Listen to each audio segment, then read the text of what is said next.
Alors, bonjour tout le monde, bienvenue dans cette petite capsule fort importante où nous allons parler de calcul d'orientation de vecteurs. Alors, je dis que c'est une capsule fort importante parce qu'aujourd'hui, on va voir comment calculer simplement, avec des méthodes simples, comment calculer tous les cas d'orientation de vecteurs possibles. Alors, tous les cas, quand je dis tous les cas, c'est pas compliqué, il y en a 4. Il y a 4 cas d'orientation de vecteurs qui vont surtout retenir notre attention. Alors, quand je pense à des cas d'orientation, c'est que, dans le fond, nous, on va souvent parler du plan cartésien. Okay? Parce que nous, en mathématiques, notre repère pour faire de la géométrie numérique, c'est le plan cartésien. Okay? Donc, nous, c'est vraiment le repère avec lequel on est habitué de travailler. C'est gradué, c'est numérique, c'est même orienté. Alors, le vecteur va souvent être placé dans le plan cartésien. Et dans le plan cartésien, il y a 4 cadrans. Et donc, les vecteurs pourront être orientés selon les 4 cadrans du plan cartésien. Donc, par exemple, regardez ici sur ma page, le premier vecteur qui est ici, en haut à gauche, si je le plaçais, par exemple, au centre du plan cartésien, il serait orienté vers le premier cadran. Il pointerait dans la direction et dans le sens du premier cadran. Regardez celui-là, par exemple, le deuxième, en haut à droite, lui, si je le plaçais avec son origine au centre du plan cartésien, il serait orienté dans la direction et dans le sens du 4e cadran. Celui-là en bas, si je le plaçais encore une fois au centre du plan cartésien, lui, il m'indiquerait plutôt la direction et le sens du 3e cadran, et celui-là, le dernier, il pointerait davantage vers le 2e cadran. Donc, à chacun de ces cadrans-là va correspondre une petite méthode pour calculer l'orientation simplement et facilement et rapidement surtout. C'est ça qu'on va explorer. Évidemment, il y a des cas particuliers, des orientations directement sur les axes, donc 0, 90, 180 et 270 degrés, mais ça, il n'y a pas vraiment de calcul à faire là. Alors, je ne traiterai pas ces cas-là particuliers dans cette vidéo. Alors, commençons par le vecteur qui est orienté dans la direction du premier cadran. Alors, on voit qu'on l'a placé dans un petit repère quadrillé, mais il n'y a pas de nombre. Alors, on est quand même capable d'aller calculer son orientation. Alors, son orientation, rappelez-vous ce qu'on avait dit dans la capsule précédente, c'est l'angle formé avec la droite horizontale, qui est le fameux 0 degré, qui passe par l'origine du vecteur. Et le fait d'avoir du quadrillage ici, c'est quand même commode parce que ça me permet d'avoir des valeurs numériques pour, ici, sa décomposition horizontale et verticale. Donc, effectivement, le plan cartésien, c'est des mouvements verticaux et horizontaux, une échelle verticale, une échelle horizontale. Alors, je peux décomposer le vecteur U selon ces deux échelles-là. Donc, selon l'échelle horizontale, ici, ce serait 6 unités vers la droite, donc plus 6 à l'horizontale, et à la verticale, ce serait plus 4 unités. Je vous rappelle qu'on part toujours de l'origine du vecteur pour se rendre à l'extrémité. Et son orientation, elle est où? Elle est ici. Et si je veux calculer son orientation, là, dans le fond, ce que j'ai, c'est que j'ai les côtés opposés et adjacents d'un triangle rectangle et d'un angle aigu dans un triangle rectangle. Alors là, dans le fond, c'est le rapport tangente qui va me le donner. Alors, le rapport tangente,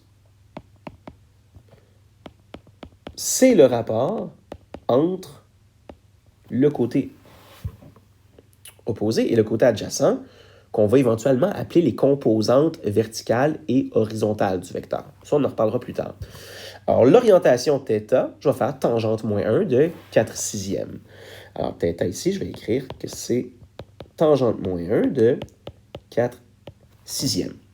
Et là, on prend notre calculatrice, on s'assure qu'elle est bien en degrés, et là, je vais faire tangente moins 1 de, ici, 4/6. Et ça me donne à peu près 33,69 degrés.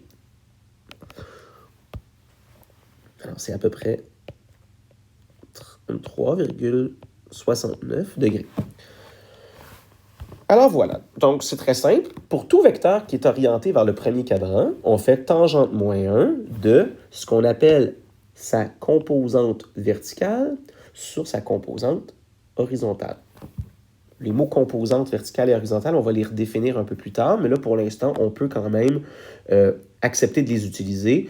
Donc, composante verticale sur composante horizontale. Et on fait tangente moins 1 de ce rapport pour obtenir l'angle. Quand un vecteur est orienté vers le deuxième cadran, bon, alors là, encore une fois, nous, l'orientation qu'on cherche, c'est l'angle formé avec la droite imaginaire du fameux 0 degré qui passe par l'origine du vecteur et qui est horizontale, bien entendu, je n'ai pas besoin de le rappeler. Alors, l'orientation, elle est ici. Donc, comment on pourrait décomposer ce vecteur-là selon les fameux axes ou selon l'horizontale et la verticale? Donc, à partir de l'origine du vecteur, je me rends ici jusque-là, plus 5 unités vers la droite, et ce qu'on appelle sa composante verticale, ce serait 2 unités vers le bas. Encore une fois, c'est le rapport tangente qui va me donner l'orientation.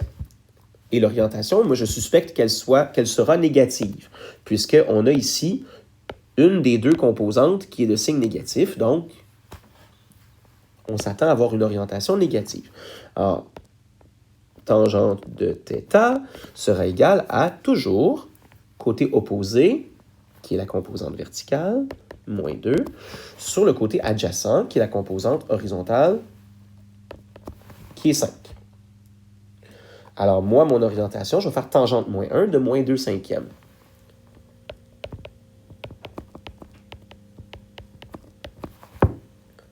Je prends ma calculatrice.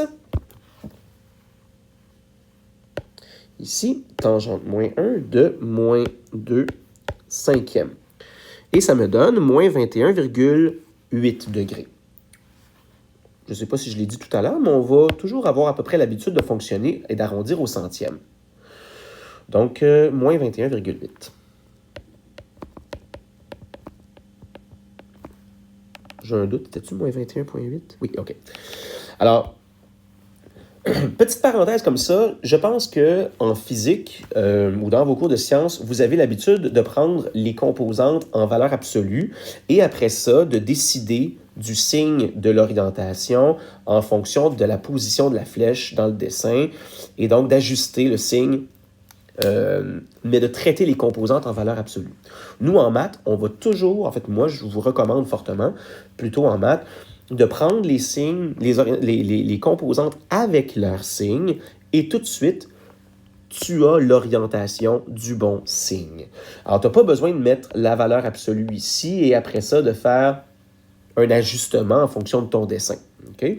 Alors, moi, ce que je fais, c'est que je prends les composantes avec leurs signes respectifs, et ensuite de ça, tout de suite, mon orientation, le signe suit la logique.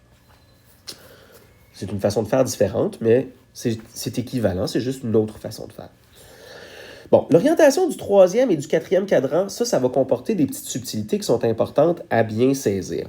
Alors, quand le vecteur est orienté vers le troisième cadran, encore une fois, nous, ce qu'on veut, c'est son orientation à partir de 0. Alors, j'écris ici mon fameux 0. Et comment je travaille tout ça? Je commence à l'origine de mon vecteur et moi, je veux me rendre à l'extrémité. Donc, c'est toujours la composante horizontale d'abord, comme ça ici, donc 3 unités vers la gauche, et ensuite 4 unités vers le bas.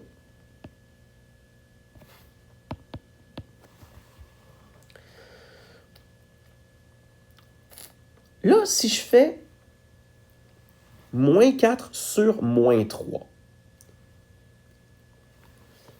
avec ma calculatrice, moins 4 sur moins 3, la calculatrice va simplifier les moins et elle va faire 4 tiers. Hein? Alors effectivement, si je fais ici tangente moins 1 de moins 4 sur moins 3, elle va simplifier ces moins-là avant de faire le calcul. Et donc, elle va faire tangente moins 1 d'un rapport positif. Un peu comme ici. Elle va faire tangente moins 1 d'un rapport positif. Alors, Si je demande à ma calculatrice de faire ça, tan moins 1 de moins 4 sur moins 3, remarquez qu'elle me donne un angle de 53,13 degrés. Et dans le troisième cadran, c'est clairement pas 53 degrés. On est entre 180 et 270. Alors, comment interpréter ça?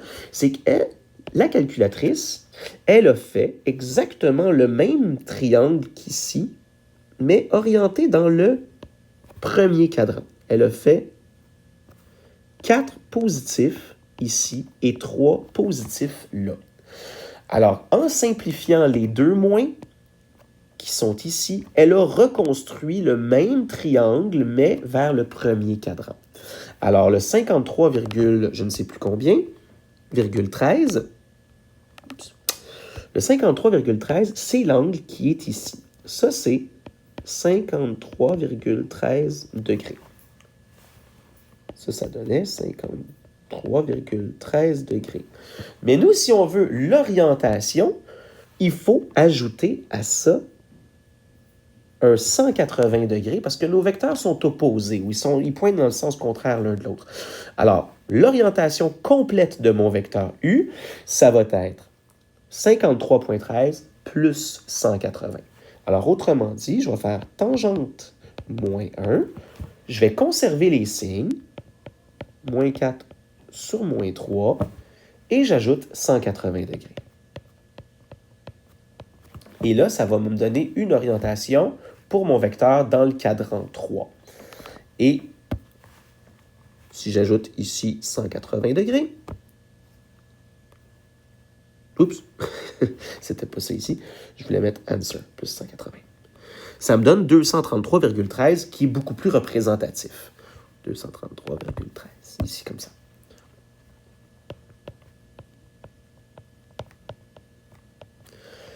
Alors, morale de l'histoire, dans le cadran 3, dès que tu vois que tu as un vecteur qui est orienté vers le cadran 3, tu te préoccupes de rien du tout. Tu fais exactement le rapport composante horizontale sur composante verticale, qu'est-ce que j'écris là? Composante verticale sur composante horizontale, tangente moins 1, avec les bons signes toujours, et tu ajoutes 180 systématiquement. Et donc, ça donne ton orientation tout de suite. Et un vecteur orienté vers le quatrième cadran. Alors, un vecteur orienté vers le quatrième cadran, qu'est-ce que je dis là? Deuxième. Mon Dieu, je commence à déparler. Il est temps que la relâche arrive. Alors, un vecteur orienté vers le deuxième cadran, encore une fois, la petite ligne du 0 qui est ici. Son orientation, dans le fond, ça serait l'angle qui est ici, qu'on va obtenir après quelques petits ajustements, comme dans le troisième cadran. Alors, à l'horizontale, c'est 4 unités, vers la gauche, donc moins 4. C'est 3 unités vers le haut, donc plus 3. Et on va faire tangente moins 1 de 3 sur moins 4. Tangente moins 1 de 3 sur moins 4. Par contre, si je fais ça, je vais,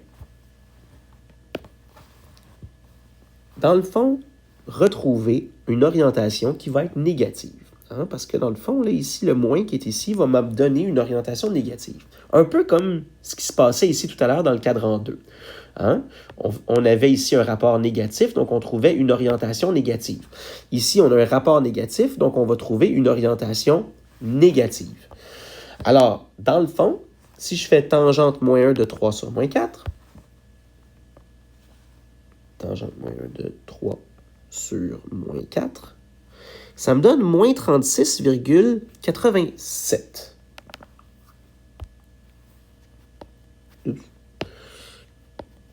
Moins 36,87 degrés. Qu'est-ce que c'est que cette orientation-là? Évidemment, ce n'est pas l'orientation que je cherchais. Ce n'est pas cet angle-là. La calculatrice a fait la même chose que tout à l'heure, c'est-à-dire, elle m'a donné une orientation négative, comme si mon vecteur était orienté vers le cadran 4. comme ça ici. Alors, il a construit exactement le même triangle avec les mêmes cathètes, mais à l'envers. 4 et moins 3. Et il m'a calculé l'orientation de ce vecteur-là qui est ici, le vecteur vert que je viens de tracer vers le cadran 4. Alors, le moins 36,87, c'est ça ici. Mais moi, évidemment, ce n'est pas l'orientation de ce vecteur-là que je veux, c'est l'autre. Alors, ce que je vais faire, c'est que je vais prendre moins 36,87 et je vais lui ajouter 180 degrés. Oups. Je vais lui ajouter 180 degrés pour obtenir l'orientation du vecteur Z qui est ici. Alors, on va dire, on prend cette valeur-là, oups, et j'ajoute 180. Et ça me donne une orientation de 143,13. Et oui, 143,13, ça représente bien le cadran 2. Alors, mon orientation, ça va être tangente moins 1. On va toujours faire le rapport des composantes avec leur signe. Donc, 3 sur moins 4. Je suis ici dans ces composantes-là ici. 3 et moins 4. Et on sait que ça nous emmènerait dans le cadran 4 de faire tout ça. Alors, on ajoute 180 degrés systématiquement pour l'orientation qu'on a obtenue de 143,13.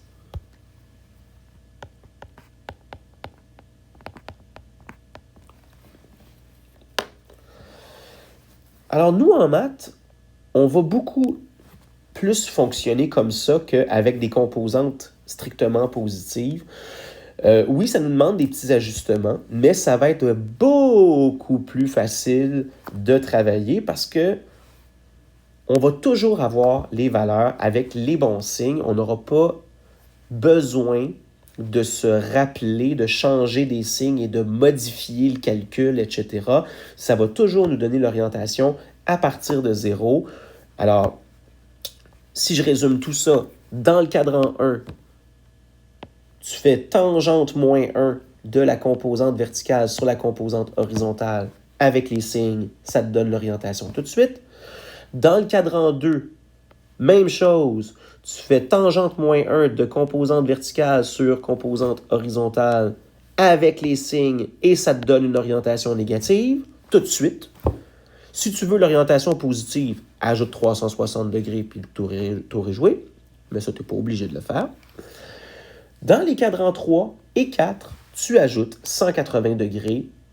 Dans les cadrans 3 et 2, pardon, je m'excuse, je déparle beaucoup. Alors, tu ajoutes 180 degrés en gardant tes signes. Tu ajoutes toujours 180 degrés et tu ne te casses pas la tête. Ta réponse va toujours être bonne.